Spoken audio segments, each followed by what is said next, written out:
In today's video, I'm going to be talking about Lone Star quilts. Hi, I'm Kim Jamieson-Hirst of Chatterbox Quilts, and today I want to share this book with you. It's called Lone Star Legacy Quilts, 12 Modern Projects, and it's by Lindlee Smith. So a big thank you to TPublishing for sending me this book so I can share it with you.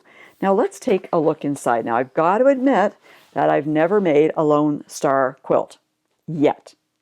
And the reason I haven't is because they always look quite complicated and intimidating to me. But, you know, if you just take things one step at a time, follow the instructions, which can be a problem occasionally, you will probably be successful in creating it.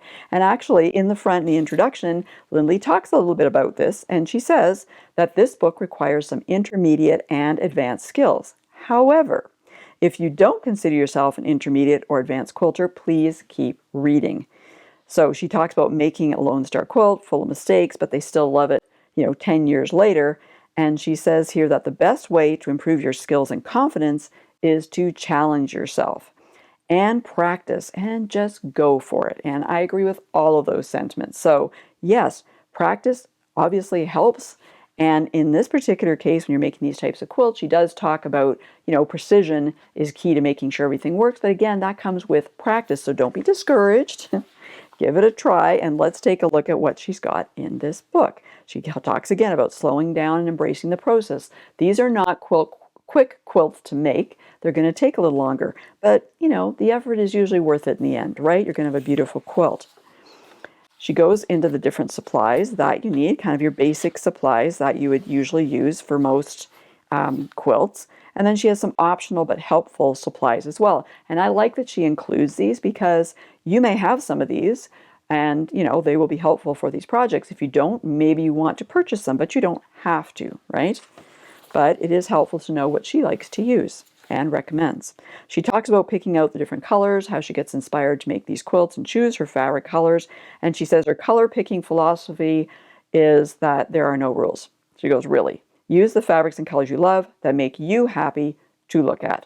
Don't be afraid to break a rule you might have heard at some point in your life about which colors do or don't look good together. If you like it, go for it. Again, a great philosophy, right? Because sometimes, there are rules, there's supposedly rules.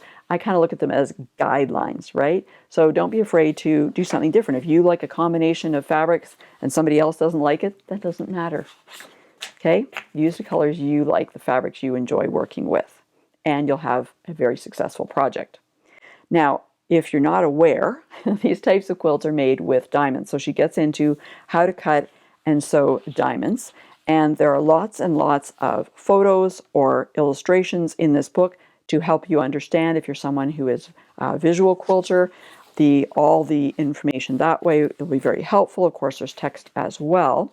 But she's showing you here, you can just see how to sew the diamonds together. So again, you've got images, you've got photos as well.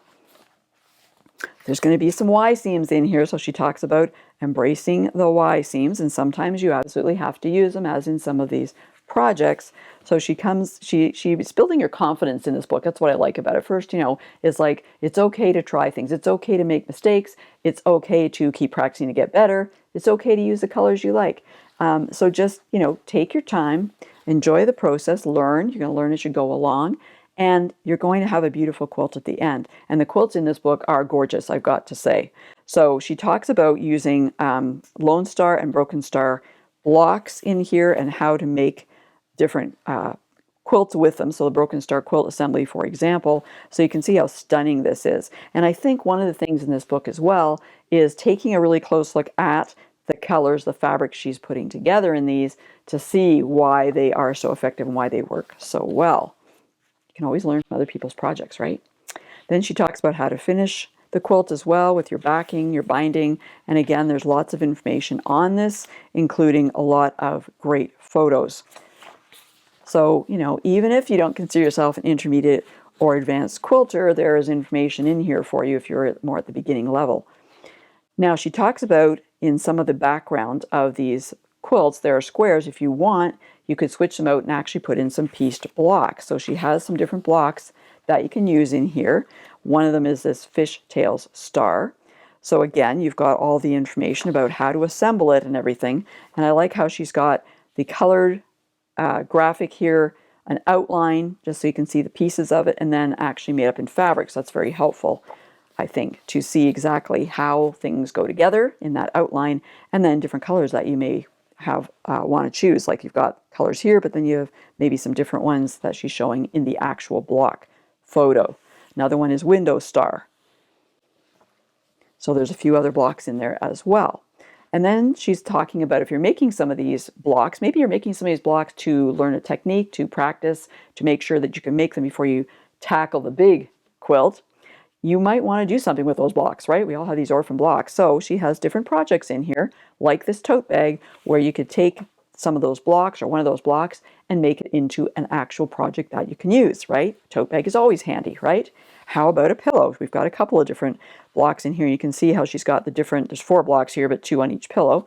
Those are really pretty as well. You can make a single pillow if you wanted to, of course. Then we get into some different actual quilts here. This one's called Step Star. There's different sizes, I should say, of them. So there's a crib size. This one's 48 inches square, or if you want to make a throw size, it's 60 by 70. So I also like the fact that you've got different options as to the size of the project. We have these beautiful photos of these quilts, absolutely stunning.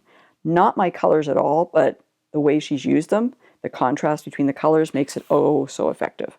And I also like how she's got it like this, where she's just got the plain background squares, or where she substituted in those different background blocks as she spoke about earlier, as you can see in the picture here. So you've got options, lots of options in these patterns. Another one, Rocky Star. Great opportunity for lots of quilting in there too. And you can see we've got different color versions too. It's always helpful to see things in different colored fabrics, right? Because you may look at something and go, ugh, I don't like that color, and just disregard the quilt, right? Do you ever do that? I do that occasionally. So, you know, if you can see it in other colors, you know, then it might appeal to you a lot more. Another one here, this is interesting again. This is Lemoyne Star. I think it's Lemoyne's, no, Horizon Star she calls it, sorry. But it shows again where you've got the simple design here, and then here she's taking some of those background squares or those background blocks and putting them inside the quilt star, not on the outside. So again, another option. I thought this was stunning, this backwoods star. I'm looking at this pop of hot pink or magenta in there with some of these other colors. I wouldn't think to put that in. Very effective. Beautiful. Again, we have a couple of different sizes for this particular one. Plains Star. Again, we've got some of those background blocks in there. Not everywhere though, just in a few places, right? Lots of different options. And the quilting on these is gorgeous too, I gotta say.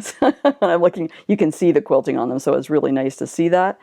And she even has different options here where you've got the center all filled in, or here you're doing plain diamonds, right? And just one that's piece, something I wouldn't have thought about doing. So lots of different projects in this book. And then when you come to the back of it, you've got these coloring pages. So these are always cool. You can also print them off. You can either scan the QR code or use the URL there. You can print these off. You can color them in to try out different color combinations to see how they will look in your quilt. So I always think that's a great idea, especially in quilts like this where there's so many different options and you might not be sure about how some of those fabrics are going to look together. So having those coloring pages is really great. So if you're looking at some Lone Star quilts, with a little bit of a modern twist on them, lots of different options, I highly recommend you take a look at Lone Star Legacy Quilts by Lindlee Smith. I'll put a link up above and in the description below so you can get your own copy. Now, I've talked about Lone Star quilts. I want to share a video that I made on how to make a really easy star block. So check out this video because it has all the helpful information that you'll need. And for more helpful quilting information, be sure to go to my website at www.chatterboxquilts.com.